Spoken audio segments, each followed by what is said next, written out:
Olá, estamos iniciando o segundo episódio do Cactus Cast. Hoje, de maneira muito feliz e honrada, eu recebo o colega Antônio de Lima Júnior, doutor em Relações Internacionais pela PUC Minas, fundador do Observatório de Educação Internacional e que temos uma jornada vivida, ele num momento onde colaborava como consultor da CAPES para a formalização de parcerias e programas internacionais.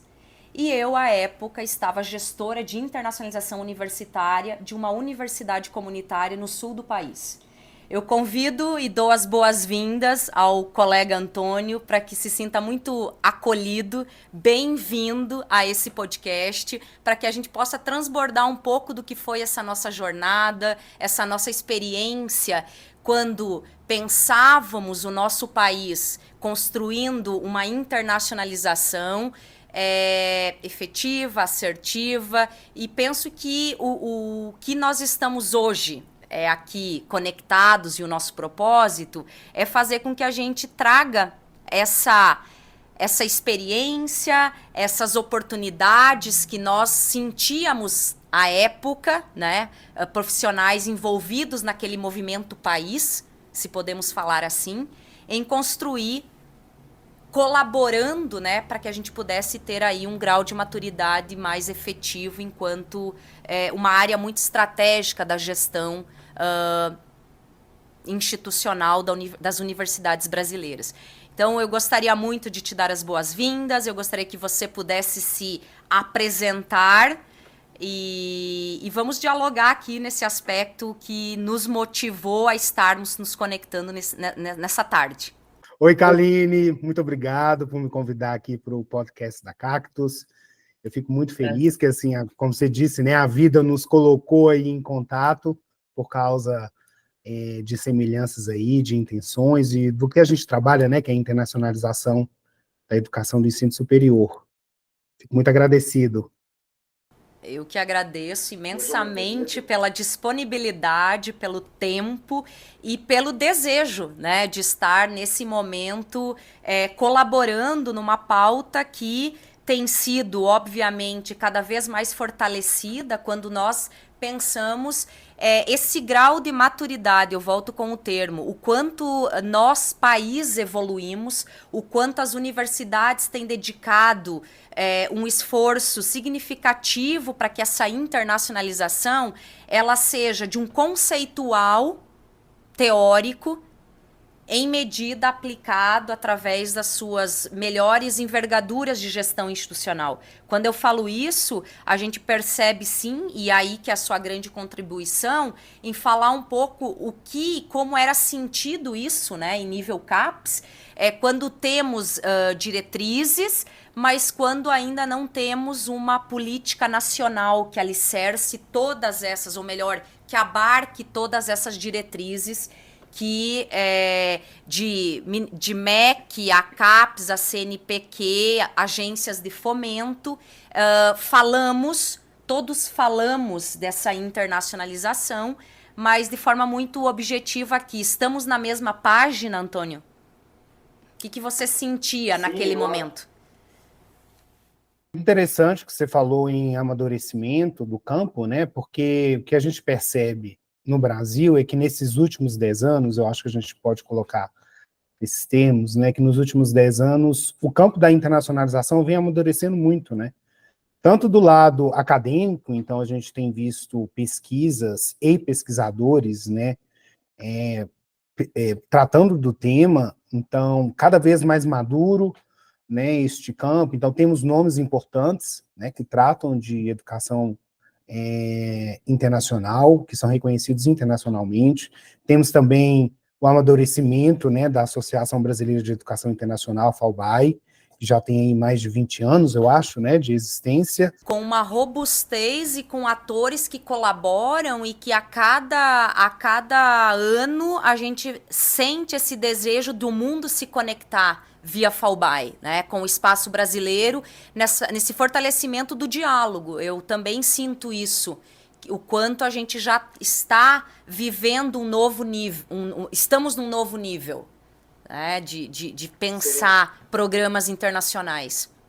A gente acabou de ter, né, uma conferência da FAUBA em São Paulo, e eu pude acompanhar, não pude participar esse ano, mas acompanhei à distância.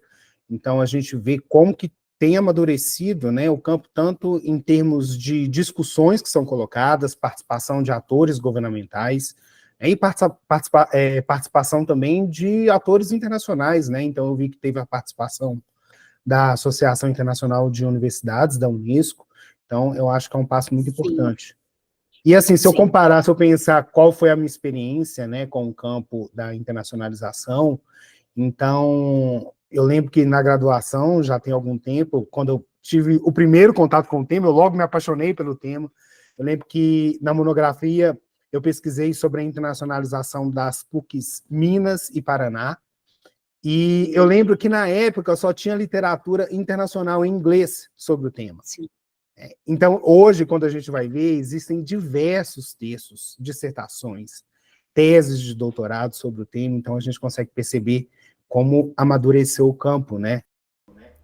Muito, e esse sentimento também nos chega de que nós não estamos mais importando modelos há muito tempo. Né? Já tem um grau de consciência e mão na massa nesse processo de internacionalização nacional, obviamente em maior ou menor grau, dependendo do ator envolvido e que está se internacionalizando, mas hoje nós já temos uma clareza, penso que muito inclusive conceitual, das condições de alavancar o nosso modelo brasileiro, ampliando e fortalecendo, obviamente, com essa rede de colaboração internacional, mas os atores internacionais estão provocados, eles desejam colaborar com o Brasil. E isso é mais do que um reposicionamento. Eu acredito que agrega aí a imagem país num patamar muito diferenciado, né? Eu acho que o mundo se abriu muito mais, e óbvio que aí nós temos algumas iniciativas muito importantes, né, Antônio, que a gente pôde, como profissionalmente atuando, né, na área, acompanhar e vivenciar. Então, por exemplo, quando a gente teve a iniciativa do programa Ciência Sem Fronteiras, foi aí, eu acredito que fortemente o momento onde o país ele já deu, ele mostrou o norte, ele mostrou o que de fato ele gostaria de desenvolver e promover, e também dando um norte muito importante enquanto desenvolvimento nacional. Então, assim, já tinha ali as próprias áreas prioritárias sendo contempladas naquele programa. Como que você sentiu nessa época, quando o país fortemente se mobilizava, né, com esse intuito de reposicionamento e criar oportunidades, né, para alunos de graduação terem, acredito que na sua grande maioria, a sua primeira experiência de formação e educação internacional? Como que você sentiu esse momento, para depois a gente poder também fazer alguns contrapontos, né? Que a gente sabe que tem se falado muito, né? De um Ciência Sem Fronteiras a falar de um turismo sem fronteiras. O nosso objetivo aqui é falar do que estamos avançando e do que podemos, né? E do que sentimos aí um contexto favorável a essa evolução cada vez mais gradual e positiva. Qual foi o seu sentimento do Ciência Sem Fronteira? Ótimo que você tocou nesse ponto, porque quando eu terminei o doutorado, eu pesquisei um dos programas, né, do governo brasileiro, que é bastante tradicional, que é o PEC-PG, que é o Programa de Estudantes Convênio de Pós-Graduação. E aí eu tive a sorte de, logo depois, receber um convite, né, para participar de uma seleção, na verdade, mas depois recebi o convite para trabalhar como consultor na CAPES, e fui trabalhar nessa parte de cooperação internacional e negociação de parcerias internacionais. E eu fui justamente chamado com outra consultora porque o Ciência Sem Fronteiras, o programa Ciência Sem Fronteiras, apesar dos percalços, né, que a gente sabe que foi um programa que foi feito, assim, talvez com uma rapidez, né, eu digo em termos de planejamento, né, e execução, que não seria a ideal, né, mas que foi feita, daquela forma, mas que colocou o Brasil no mapa, né? Então, o que aconteceu foi que diversas instituições brasileiras, diversas instituições internacionais, estrangeiras, começaram a ver o Brasil com outros olhos, né? Sim. Começaram a ver a excelência do ensino superior brasileiro. Então, passaram a procurar as instituições do governo brasileiro para fazerem parcerias. Então, eu estava justamente lá na CAPES, nesse momento em que as parcerias, a gente tinha que negociar muitos acordos de cooperação internacional. Então, esse foi um momento. Então, eu acho assim, se a gente pegar a época em que o programa Ciências Sem Fronteiras foi feito, que foi ali 2011, se eu não me engano, né? Então, a gente volta naquele tema, né, do amadurecimento e da percepção da importância do tema, né, de internacionalizar o ensino superior brasileiro.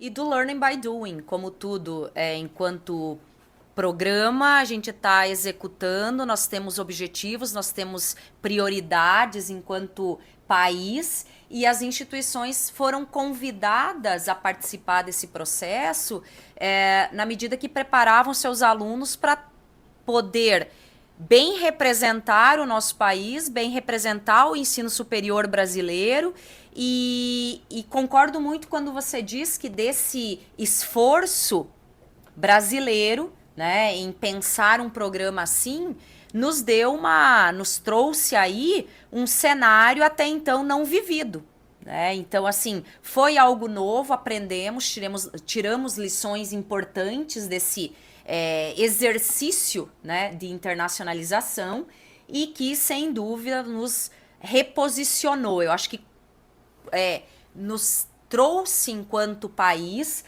uma capacidade de nos mostrar, uma capacidade de também provocar uma colaboração, uma cooperação internacional mais ampliada, de um aspecto não tão norte-sul, mas pensar já numa ampliação conceitual de como vamos criar os nossos próximos programas.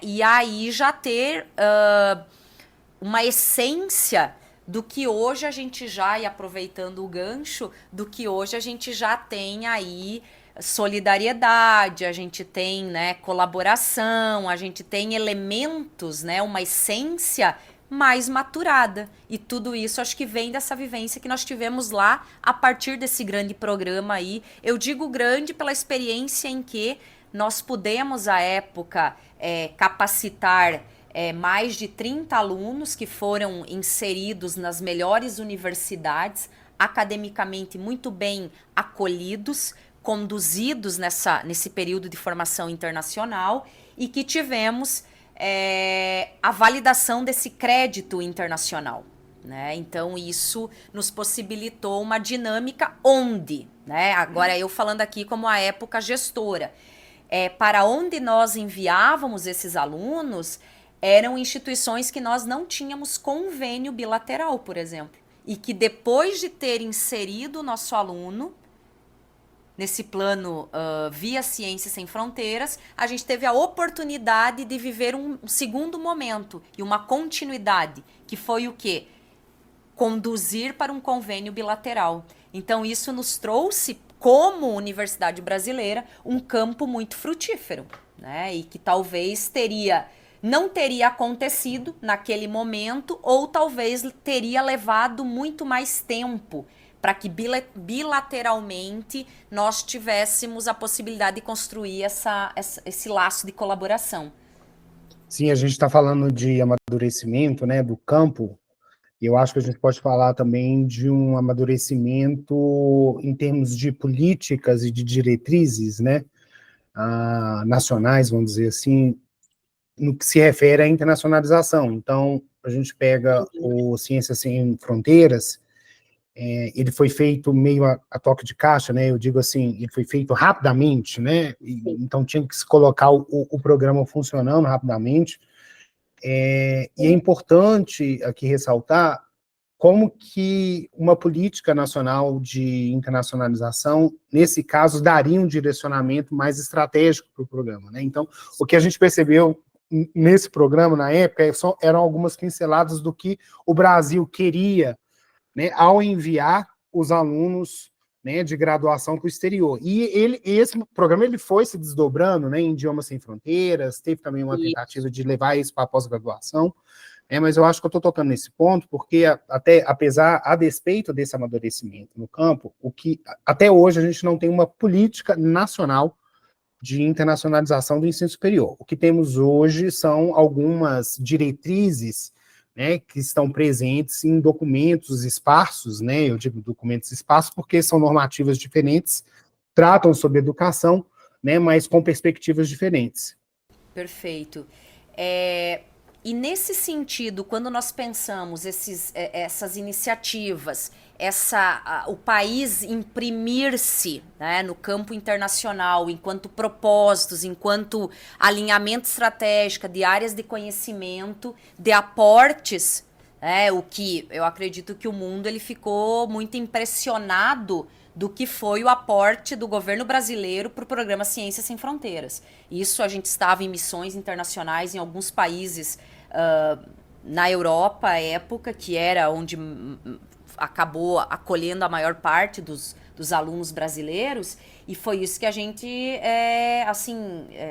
vivenciou.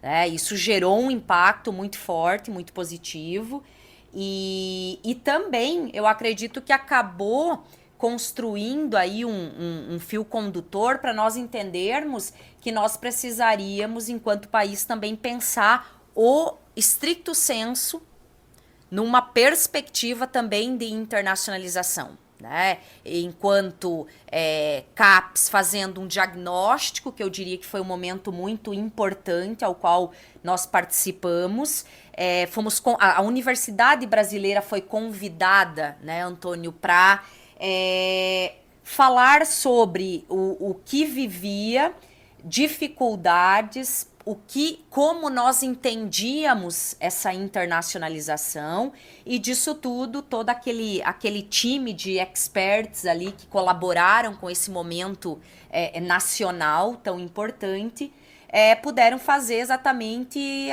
uma fotografia muito realística, né, do contexto atual que essa internacionalização ela estava sendo promovida.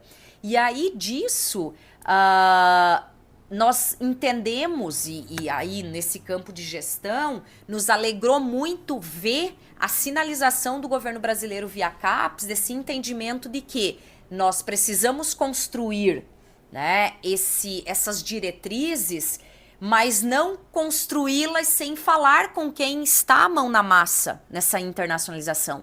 Então, eu acho que já foi também aí um movimento que trazia uma resposta importante, uma sinalização de que essa política ela não estava sendo construída por ser construída tão somente. Eles precisavam dos atores envolvidos como elementos, né, muito relevantes para todo aquele movimento enquanto país, né? Espaço político, de diálogo, mas construindo, né, diretrizes. Nesse sentido, Antônio, aproveitando a tua colaboração, nós temos, naquele momento, né, um edital em 2017, que foi o edital CAPES Print, onde, sem dúvida, né, foi para a Universidade Brasileira muito relevante, uma grande oportunidade de nós conseguirmos, enquanto instituições, mostrar, inclusive, o trabalho acumulado de algumas décadas, né? E tentar, né, nesse pleito, ser uma das instituições contempladas para fomentar essa internacionalização. Como você entendia esse momento em que você estava trabalhando, né, esses programas internacionais, essa colaboração numa envergadura de Brasil com o mundo? Como é que isso estava sendo discutido, alicerçado? Como você traz isso para nós? Olha, eu penso assim, a CAPES, quando ela foi fundada, a CAPES e o CNPq, né, na década de 50, o Sistema Nacional de Pós-Graduação era um. Né? A gente ainda estava construindo um Sistema Nacional de Pós-Graduação e as agências foram criadas justamente com esse fim, né, de fomentar a criação de um Sistema Nacional de Pós-Graduação robusto, né? E a gente tem que pensar que ciência é, por natureza, internacional, né? Não tem como você fazer ciência apenas pensando no próprio local, né? Então você tem sempre esse diálogo com o internacional, né? E o sistema de ensino superior do Brasil como um todo foi feito todo com participação, né, de atores internacionais, né, desde a criação da USP lá na década de 30. E se a gente pensar nesse momento, em comparação com esse momento que você me perguntou, né, que ali em 2017, o que a CAPES fez foi essa pesquisa, né, para saber como que as universidades, as instituições de ensino superior estavam conduzindo o processo de internacionalização. Porque o que a gente tem no Brasil tem um desnível, né? Algumas instituições já têm esse processo bastante amadurecido, e outras instituições estão intermediárias, no nível intermediário, podemos dizer assim, e outras ainda nem sabem, né? Nem sequer sabem, porque a gente tem um universo muito grande de instituições de ensino superior no Brasil. Então, nessa pesquisa da CAPES, identificou-se que mesmo grandes instituições não tinham um plano institucional de internacionalização. Algumas poucas já tinham algo nesse sentido, mas que foi averiguado isso, né, que grande parte delas não tinha. Então, o programa, o CAPES Sprint, ele veio com esse objetivo, né, de tentar colocar essa cultura, né, de que as instituições precisavam pensar na internacionalização como um processo mais estratégico e institucional. Então, lembrando aqui da pesquisa que eu fiz na graduação, né, da internacionalização da PUC Minas e PUC Paraná. Então, isso foi lá em 2005, mais ou menos. O que acontece, o que a gente averiguou na pesquisa, é que as ações de internacionalização eram ad hoc. Então, aquilo que eu te falei, ciência internacional. Os professores já participavam de conferências internacionais, já publicavam com autores de outros países, né? Mas essas ações, elas ficavam escondidas. Às vezes, a pró-reitoria de pós-graduação não ficava sequer sabendo de acordos de cooperação que existiam, né? Que eram feitos, costurados pelos professores. Então, quando você pede que a instituição pense nesse processo de forma institucional, vem também um trabalho de tentar averiguar o que está acontecendo na instituição, né, em todos os departamentos, todos os programas de pós-graduação, e pensar no processo de forma estratégica, né, tendo em mente que a internacionalização não é um fim em si mesmo, né, a internacionalização é um meio para trazer qualidade para a pesquisa, para o ensino, para as atividades de extensão da instituição, né. Perfeito. E isso, Antônio, o que pensando, né, enquanto grau de maturidade que as instituições e o país vai adquirindo, né, a cada programa, a cada iniciativa, e que com toda certeza, quando tivermos uma política nacional, isso tudo vai envelopar de uma maneira muito robusta e estruturante, sem dúvida, é esse exercício que foi possibilitado à Universidade Brasileira se revisitar. Eu acho que fazer também esse autodiagnóstico para que nós pudéssemos entender, primeiro, nós estamos internacionalizando a bel prazer ou nós temos um conceito de construção de indicadores com métricas que podem trazer um grau de mensuração para que eu corresponda, inclusive, indicadores internacionais de internacionalização. Né? Pensando aí nesses níveis, né, que o país nível, vamos tratar fase inicial de internacionalização, ou que ainda está começando a entrar no radar, de intermediário a um pé num grau mais maduro, e quem já está muito bem, obrigado, com altíssimo grau de internacionalização. E sendo a pesquisa, a ciência sempre uma grande locomotiva, né, catalisadora dessa internacionalização, por essência, algumas áreas de conhecimento acabam, e também pelo perfil desse pesquisador, desse gestor institucional, acaba trazendo, né, uma forma mais orgânica, né, natural essa internacionalização, e que também ela começa a estar inserida nos documentos institucionais. Porque também comento, muitas vezes de forma ad hoc, isso é feito, se vive, se implementa projetos maravilhosos, mas que lá num plano de desenvolvimento institucional a internacionalização ela nem está contemplada. Então ela ainda está tangenciando muito, né, desse processo de gestão. Então, enquanto exercício, trago a experiência que eu vivi de que foi, primeiramente, extremamente importante, onde nós podemos constituir comitês muito estratégicos para tratar e conduzir, mobilizar a comunidade acadêmica dos programas de mestrados e doutorados, num momento onde nós estávamos com uma realidade até então não se tinha essa oportunidade, né, de você ter aí um fomento nacional para você poder internacionalizar o stricto sensu de uma maneira assim, inclusive, com o mesmo grau de orientação. Quer dizer, ali nos indicadores que se tinha, a gente já tinha a dimensão que o país esperava e a expectativa que esperava dessa internacionalização desse programa de stricto sensu. Então, enquanto gestor à época, nos foi interessante mobilizar esses times, né, a parte acadêmica, para que nós pudéssemos construir planejamentos estratégicos que alicerçassem, com o seu maior grau de convergência, esse plano institucional de internacionalização. Quer dizer, já se tinha ali uma expectativa da CAPES, da política de internacionalização, de ter atores devidamente pensados nessa engrenagem da gestão, e também um movimento que já estava desenhando, né, uma colaboração internacional nesse nível, e vamos dizer, mapa de cooperação internacional, já não mais centrada no Norte-Sul. Pensando uma cooperação Sul-Sul mais, eu diria, expandida, e que traria uma oportunidade para o país e, respectivamente, as universidades contempladas, para trabalhar muito alinhado com o que as diretrizes estavam orientando. Então foi muito importante, eu acredito que, para o país ter o edital print.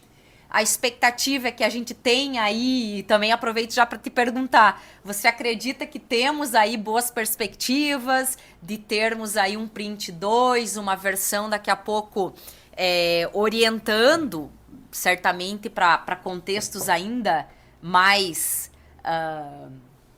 orientados dessa visão estratégica, né, do país em ter essa internacionalização cada vez mais, acredito que inserida, né, de modo mais contemporâneo, na sua forma de ser implementada. Qual que é o seu, como é que está o seu campo de visão, Antônio, para isso? O programa Print, ele foi muito importante, né? Primeiro, assim, claro que tem os desafios, como você mesmo mencionou, foram mais de 100 inscrições e apenas 36 instituições selecionadas, e essas 36 instituições são instituições muito grandes, né? Então tivemos poucas instituições privadas.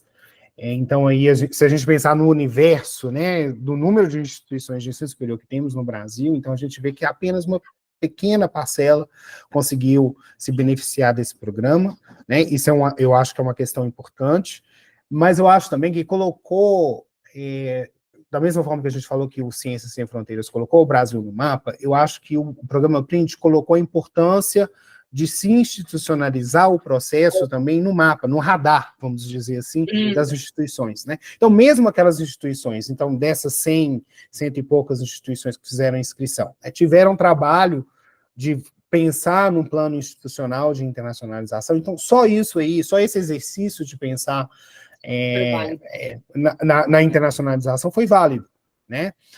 Claro que temos que pensar em outras iniciativas, né? Eu acho que seria interessante o governo brasileiro, né? O governo brasileiro teria que pensar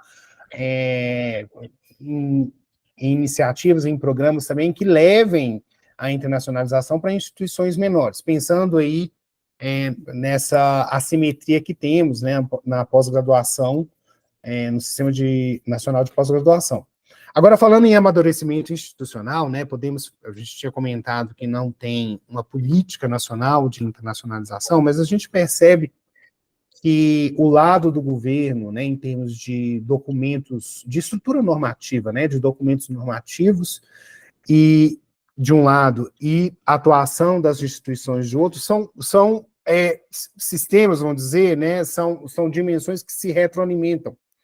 Então, existe um amadurecimento do campo, existe um amadurecimento da internacionalização e também a necessidade, que eu acho que é isso, o mundo cada vez mais interconectado, mais globalizado, a necessidade de que nós, profissionais, tenhamos competências interculturais, globais, estejamos atentos a assuntos, problemas transnacionais, e como que a gente pode utilizar conhecimentos que são produzidos fora do país para resolver problemas locais. Então, assim, essa também a realidade nos impele, a esse processo de internacionalização. Então, se a gente pensar que essas duas dimensões se retroalimentam, a gente percebe também uma evolução em termos de políticas e de documentos normativos, do lado do Brasil. Então, se a gente pegar, por exemplo, a Lei de Diretrizes e Bases da Educação Nacional de 1996, não menciona a internacionalização de forma direta,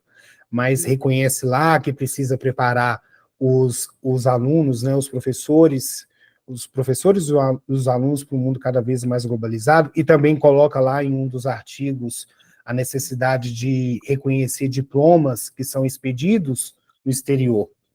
Se a gente pensar também no Plano Nacional de Educação, que cobria esse período de 2014 a 2024, internacionalização também não é mencionada de forma direta, tem-se uma grande ênfase também na mobilidade internacional. Se a gente pensar também no Sistema Nacional de Avaliação de Ensino Superior, os SINAIS, como ele é conduzido hoje, a gente também vê que existe um grande enfoque em mobilidade, embora tenha indicadores ali na avaliação institucional, que trate da política institucional de internacionalização. E se a gente pensar no Plano Nacional de Pós-Graduação, também, esse que foi de 2011 até 2020, o que está sendo feito agora, como é que esses documentos eles vêm amadurecendo e acompanhando o que vem acontecendo nas instituições de ensino superior, Então, se a gente pensar no PNPG, o Plano Nacional de Pós-Graduação de 2011 2020, tinha um grande enfoque ali, não sei se você vai concordar comigo, um grande enfoque em mobilidade,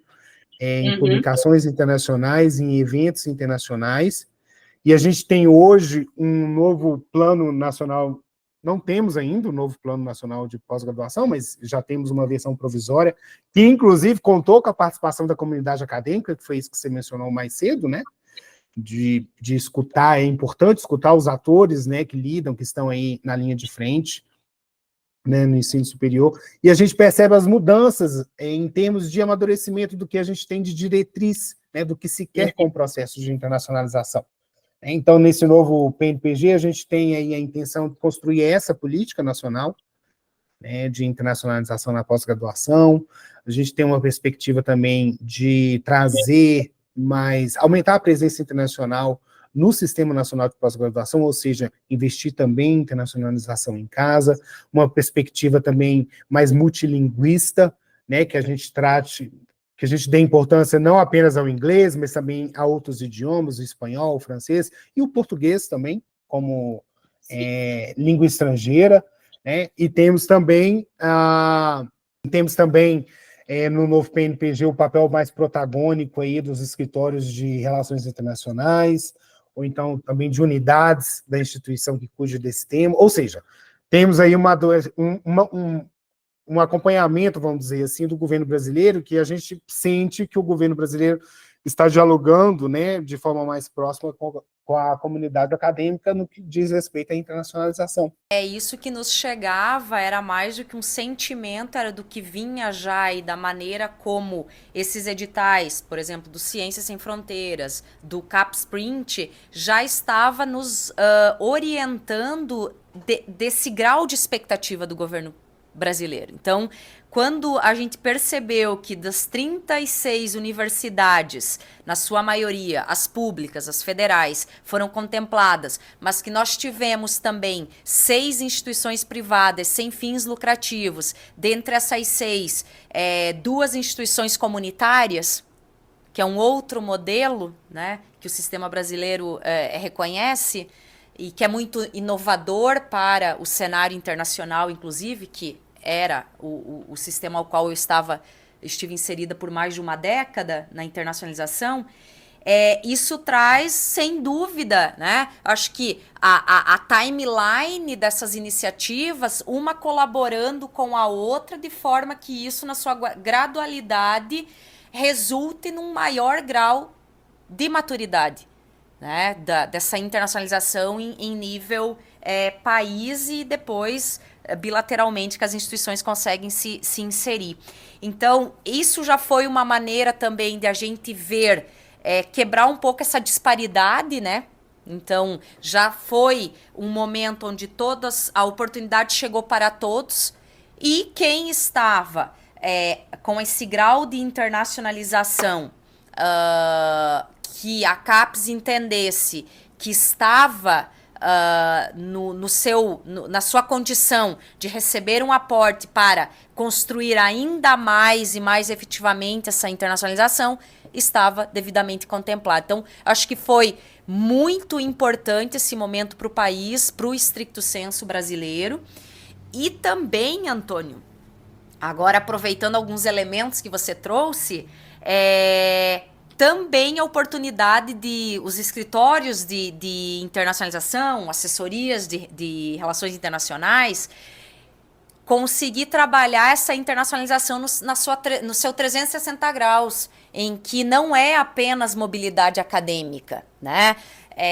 Que nós precisamos construir nesse eixo da gestão, que isso seja orgânico, que esteja nas rotinas da comunidade acadêmica e, inclusive, entendendo a importância da internacionalização em casa, que você acabou de falar. Então, quer dizer, isso, quando a gente via ali nos indicadores, que eram 20 e tantos do CapSprint, ele já colocava muito bem, em bom tom, a importância desse mecanismo para que esses programas stricto sensu estivessem adequadamente preparados para o acolhimento e a atração dos recursos humanos internacionais para esse programa, né? E para essa comunidade acadêmica brasileira.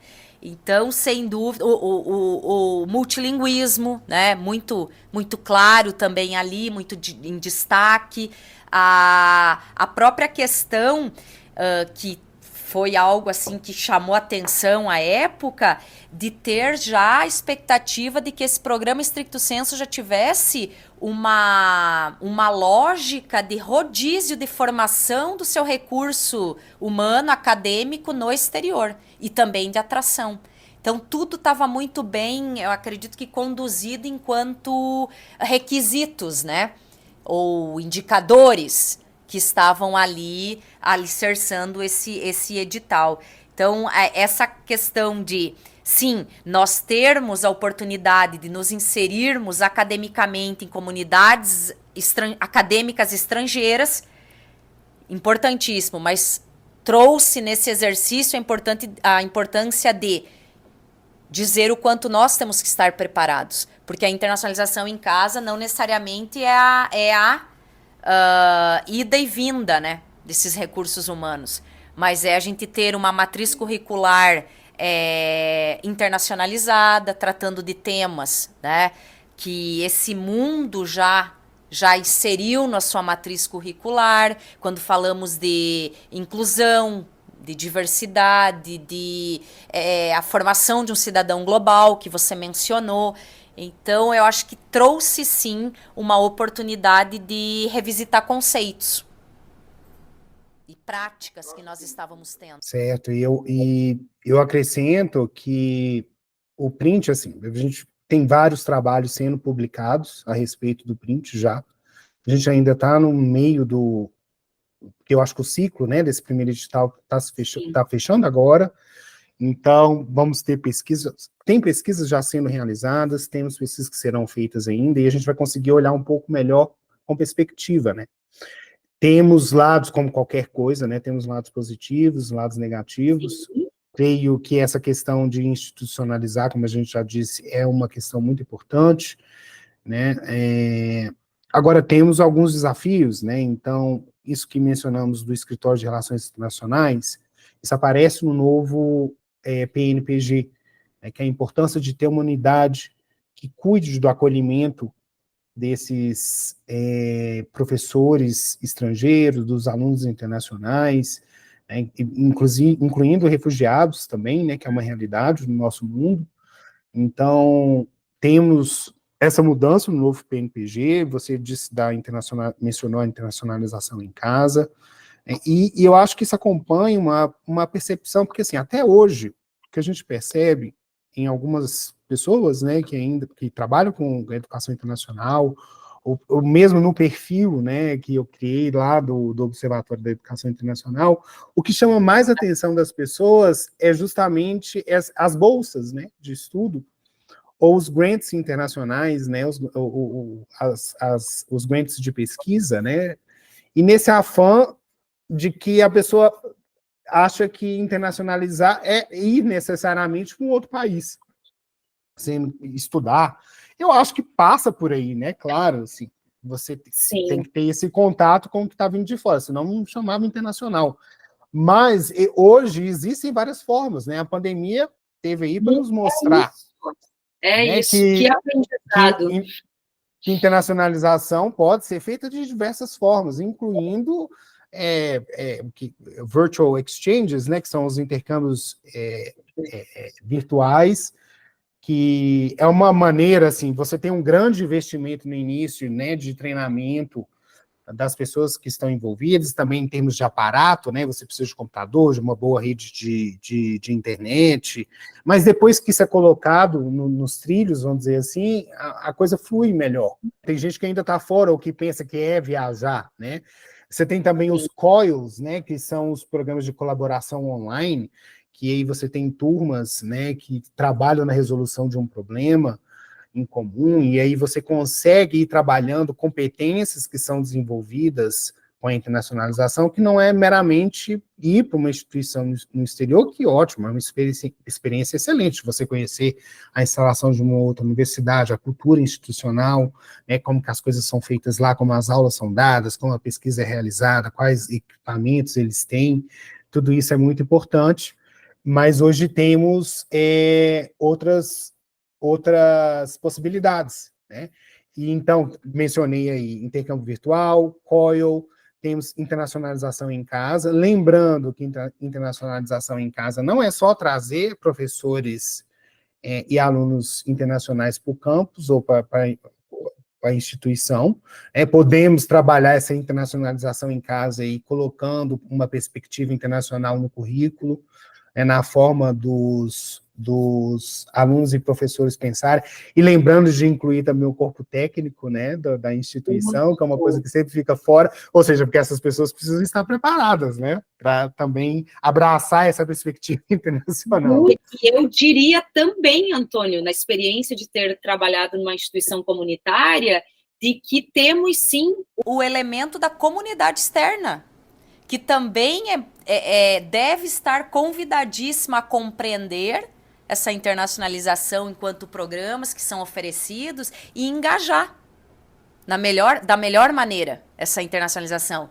Então, nós poderíamos dizer, Antônio, que a internacionalização em casa seria estamos indo bem se nós não precisarmos mais explicar o que é internacionalização?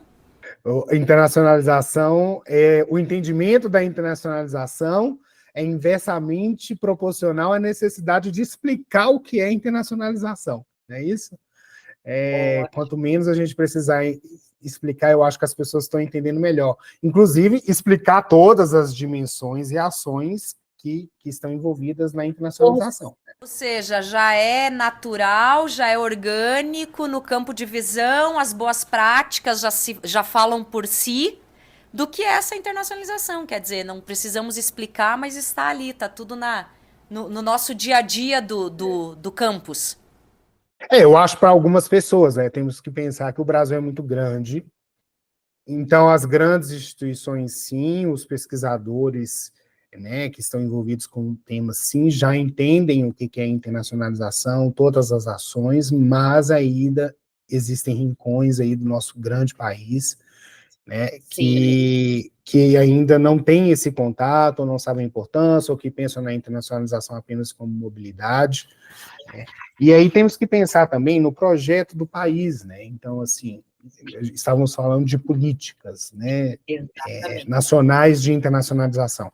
Internacionalização, além de ser um projeto individual, ou seja, é muito bom você ter no seu currículo, né, que você teve um doutorado de sanduíche, ou no meu caso, que eu fiz um mestrado na Inglaterra, com bolsa da União Europeia, né, isso é interessante, tanto para crescimento profissional e pessoal, e para o currículo também. É um projeto pessoal, mas também tem um projeto nacional, né? Então, se a gente pega esses documentos, então, o Plano Nacional de Pós-Graduação, a Estratégia Nacional de Ciência, Tecnologia e Inovação, então a gente vê que todo esse processo, para além de todo o desenvolvimento dessas competências que a gente mencionou, né, competência intercultural, desenvolvimento de uma cidadania global, né, pensar na interconexão de problemas locais com problemas globais, mas também tem esse objetivo de promover o desenvolvimento socioeconômico, né, do país. Então, a gente quer internacionalização, instituições mais internacionalizadas, justamente para trazer mais qualidade para o ensino e para a pesquisa e gerar inovação, né, inovação que traga benefícios para o país, né, como um todo, para o local em que a instituição atua e também para o país como um todo, né. Muito bom, muito bom. E te ouvindo também me fazia pensar aqui, então falamos em que uma convergência, uma harmonização conceitual para que essas diretrizes caminhem em medida para que possamos ter uma política, e que quando falamos de uma política a gente já está falando que independente, né, do gestor, independente... isso vai ter sempre a continuidade, em vias de melhoramentos, né? Mas nós construímos, acredito que esse corpo, né? E essa robustez vai traduzir-se em oportunidades. Oportunidades de melhor o país se vincular em colaboração internacional, bem como acolher, né? Pares, colegas estrangeiros que entendam exatamente os propósitos e os objetivos que o país tem com essa internacionalização. Muito num ganha-ganha, numa reciprocidade mútua, e eu acredito que do que a gente, mais do que sente, percebe algo muito concreto do que as diretrizes estão ali sinalizadas, né, e oficializadas.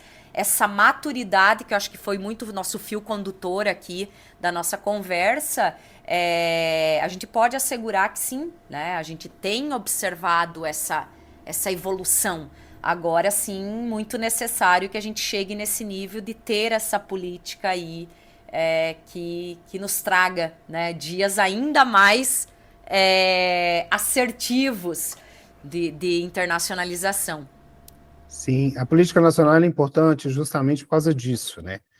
Porque ela traz, como você disse, traz direcionamento, né? Provoca um alinhamento de ações, ou seja, todos sabemos para onde estamos caminhando, né? O que se quer com o processo.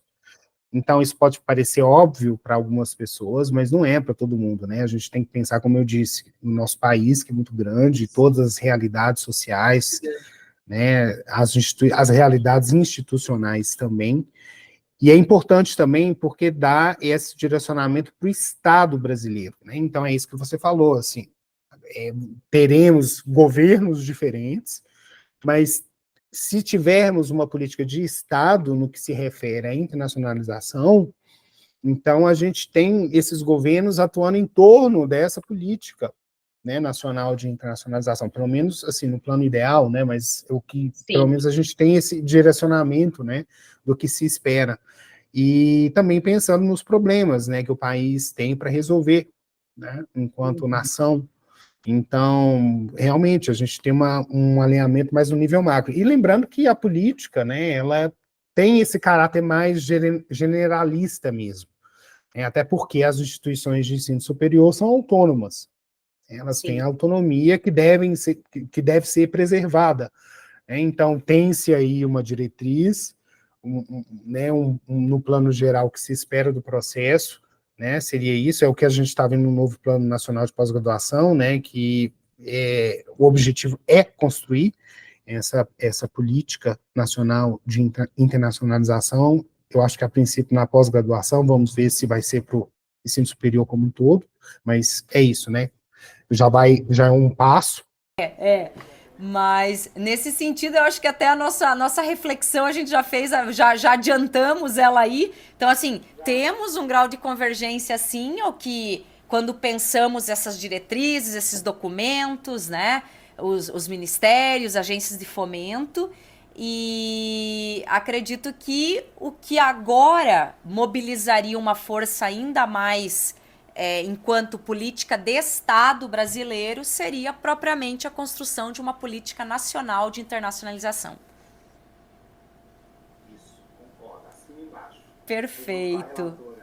Eu gostaria de agradecer muito, Antônio, a sua colaboração, a sua disponibilidade em compartilhar aqui suas boas experiências, a sua jornada e colaboração que continua aí com o Observatório de Educação Internacional.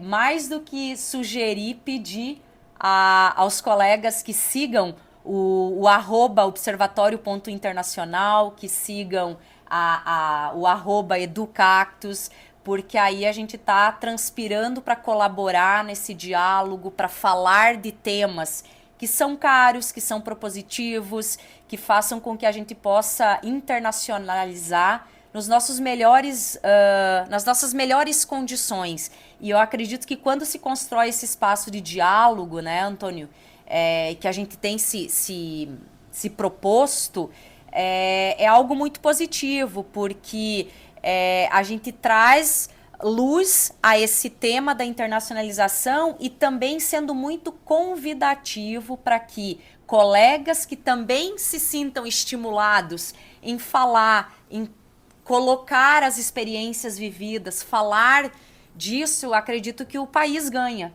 né? Quando profissionais se colocam assim voluntariamente, positivamente para tratar dessas pautas. Então, meu agradecimento muito especial a você pela participação. Agradecer a todos que vão nos assistir, que vão poder acompanhar um pouco dessa jornada que a Kaline, que o Antônio vivenciaram, né, na internacionalização. E até o próximo vídeo, ao próximo episódio do Cactus Cast. Muito obrigada e nos sigam no @cactusedu.